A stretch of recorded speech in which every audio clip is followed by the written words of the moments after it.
आज के इस डिफरेंशियल इक्वेशन के लेक्चर में हमने जो चीज़ें डिस्कस करनी है उनमें सबसे पहले है linear models. Linear model actually क्या है?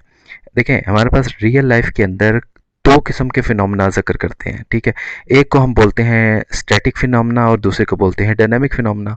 अब स्टैटिक फिनोमेना से जो इक्वेशन गवर्न होती हैं उन्हें हम अलजेब्रिक इक्वेशन बोलेंगे, और जो डायनामिक फिनोमेना है उससे जो इक्वेशन गवर्न होती हैं मैथमेटिक्स के अंदर उन्हें हम डिफरेंशियल इक्वेशन बोलेंगे।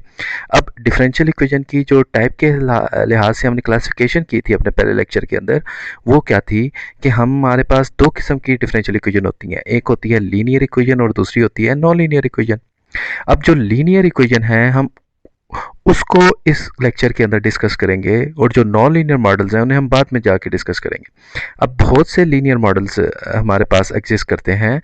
उनमें सबसे पहले जो मॉडल है वो ग्रोथ एंड डिके मॉडल है। तो सबसे पहले हम ग्रोथ एंड डिके मॉडल को डिस्कस कर लेते हैं। ग्रोथ या डिके मॉडल एक्चुअली है क्या? मैं सपोज करता हूँ कि हमारे पास एक पॉपुलेशन है किसी भी कॉलोनी की। बेशक ये पॉपुलेशन किसी भी कंट्री की है या किसी भी सिटी की है या बैक्टीरिया की है इन अ सर्टेन कल्चर। तो ग्रोथ मॉडल, जो बेसिक ग्रोथ मॉडल है, वो ये कहता है कि रेट ऑफ चेंज यानी D P over D T is directly proportional to the population present at that time T. या दूसरे अल्फाज में हम इसे क्या लिख सकते हैं? D P over D T is directly proportional to P. अब डायरेक्टली प्रोपोर्शनल का ये जो साइन है इसे ख़त्म करने के लिए हम क्या करते हैं कि D P over D T is equal to K time of P. ठीक है। अब ये जो के की वैल्यू है, ये दो वैल्यूज़ हो सकती हैं यहाँ पे। ठीक है। एक वैल्यू हमारे पास पॉजिटिव आएगी और एक वैल्यू हमारे पास नेगेटिव आएगी। अब अगर के की वैल्यू लेस देन ज़ीरो है, ठीक है, तो इसका मतलब है कि ये जो प्रॉब्लम है, यानी कि यही डिफरेंशियल इक्वेशन, ये डिफरेंशियल इक्वेशन डिके की डिफरेंशियल इक्वेशन है, यानी डिके को रिप्रेजेंट कर रही है। डिके का मतलब ये है कि टाइम गुजरने के साथ जो पॉपुलेशन है वो डिक्रीज हो रही है पहले से। ठीक है। और दूसरी जो चीज़ हमारे पास आती है वो हमारे पास आती है के की वैल्यू पॉजिटिव से। अगर के की वैल्यू यहाँ पे ग्रेटर देन ज़ीरो है तो ये जो प्रॉब्लम है, यानी यही वाली डिफरेंशियल इक्वेशन, ये डिफरेंशियल इक्वेशन होगी ग्रोथ प्रॉब्लम या ग्रोथ मॉडल कहलाएगी। ठीक है। तो ये नहीं कहने का मतलब है कि ग्रोथ या डिके जो प्रॉब्लम है वो डिपेंड कर रहा है इस के की वैल्यू पे। अब हम आगे थोड़ा सा चलते हैं। हम ये कहते हैं कि लेट्स सपोज पॉपुलेशन हमारे पास जो भी है एक इनिशियल टाइम टी नॉट के ऊपर वो एक अमाउंट हम डिसाइड कर लेते हैं कि पी नॉट अमाउंट में थी। ठीक है। तो आपने फाइंड आउट करनी है पॉपुलेशन एट टी वन, यानी किसी अनदर टाइम के करस्पॉन्डिंग जो पॉपुलेशन है वो आपने फाइंड आउट करनी है। अब ये कंडीशन देने से हमारे पास जो ओरिजिनल प्रॉब्लम है, यानी कौन सी प्रॉब्लम? एक ये वाली प्रॉब्लम। मतलब क्या? मैं दोबारा इसे लिखता हूँ कि अगर हम यहाँ पे लिख रहे हैं कि D P over D T is equal to K time of P along with p of t naught is equal to p naught, तो ये जो ओवरऑल इनिशियल वैल्यू प्रॉब्लम बन जाती है ये लीनियर मैथमेटिकल मॉडल है ग्रोथ एंड डिके का। ठीक है। अब इसमें जो हमने ये कंडीशन इम्पोज की है पी ऑफ टी नॉट, ये होना ज़रूरी है, इनिशियल कंडीशन का होना ज़रूरी है, क्योंकि अगर इनिशियल कंडीशन नहीं होगी तो हम ये नहीं बता सकते कि आगे, या प्रेडिक्ट नहीं कर सकते कि आगे आने वाले किस टाइम में कितनी पॉपुलेशन होगी। तो ये जो ओरिजिनल प्रॉब्लम है डी पी और डी टी, ये हमारे पास ग्रोथ या डिके मॉडल कहलाता है। यानी इसी मॉडल का नाम ग्रोथ मॉडल भी है और इसी का नाम डिके मॉडल भी है। ग्रोथ कब बनेगा? जब आपके पास के की वैल्यू पॉजिटिव आएगी, और डिके कब बनेगा? जब इसकी वैल्यू नेगेटिव आएगी। ठीक हो गया। अब मैं करता ये हूँ कि इस डी पी और D T is equal to K time of P, इसका सॉल्यूशन फाइंड आउट करने की कोशिश करते हैं। ठीक है, तो कैसे करेंगे? अब यहाँ पे दो चीज़ें, एक तो ये लीनियर इक्वेशन है, दूसरा ये सेपरेबल भी है। तो सेपरेबल की टेक्निक हम यूज़ करेंगे।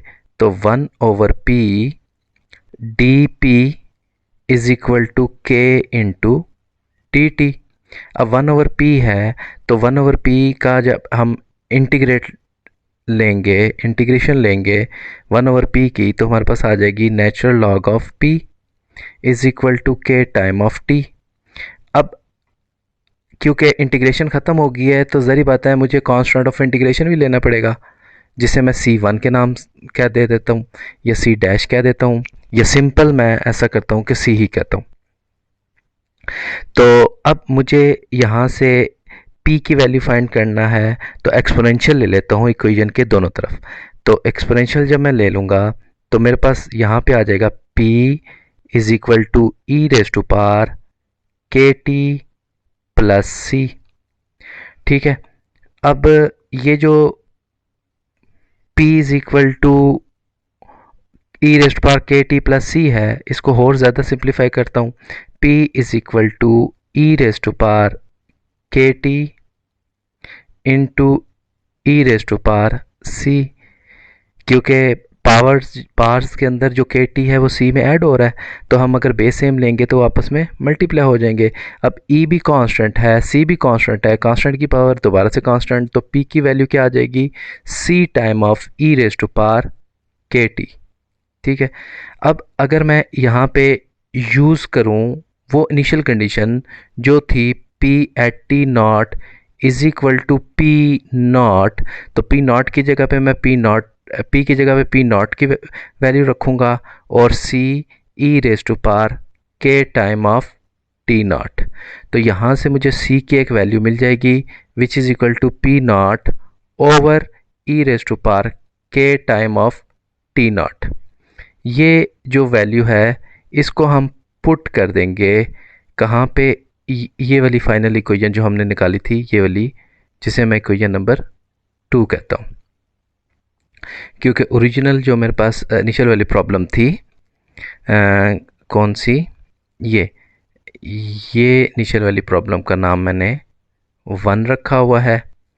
तो अब इस इक्वेशन का नाम मैं 2 रख रहा हूँ, तो यहाँ पे c की वैल्यू सब्स्टिट्यूट करेंगे, तो हमारे पास जो फाइनल सोल्यूशन आ जाएगा, यानी p is equal to C की जगह पे P not over E raise to power K T naught e raise to power K T.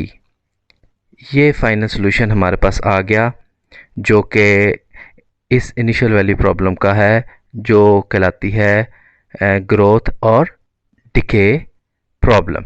ये जो सोल्यूशन हमने फाइंड आउट किया है, ये जनरल सोल्यूशन है। अब हम ऐसा करते हैं कि इस मॉडल को समझने के लिए हमारे पास हैंडआउट्स के अंदर जो पहली एग्जांपल गिवन है, हम उसको सॉल्व करते हैं। तो ये हमारे पास एक प्रॉब्लम है, बैक्टीरिया ग्रोथ प्रॉब्लम है। इसके अंदर कहा क्या गया है? इसमें कहा यह गया है कि a culture initially has P not number of bacteria. हम ऐसा करते हैं कि साथ साथ जो डाटा है यहाँ से वो लेते जाते हैं। मिसाल के तौर पे मैं यहाँ पे इसका सोल्यूशन ले रहा हूँ। A culture initially has P not number of bacteria. Initially का मतलब क्या हुआ कि सपोज़ उस वक्त टाइम जो था वो 0 सेकेंड था। तो मैं कहता हूँ इस पहली जो स्टेटमेंट है यहाँ से कि टोटल जो पॉपुलेशन ऑफ बैक्टीरिया है at time 0 which is equal to P not. ठीक है, आगे अगली स्टेटमेंट क्या है?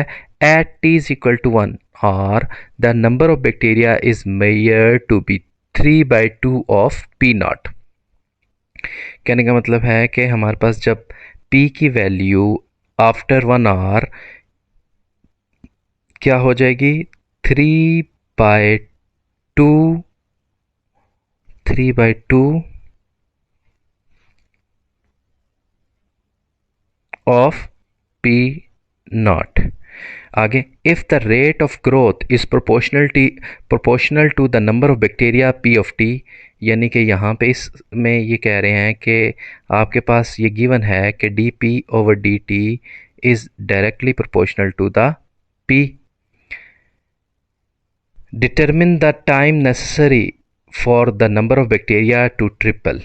तो हमें फाइंड आउट क्या करना है? जो चीज़ फाइंड हमने करनी है वो ये है कि P की वैल्यू फाइंड आउट करनी है, कि T की वैल्यू फाइंड करनी है। वो क्या कह रहा है?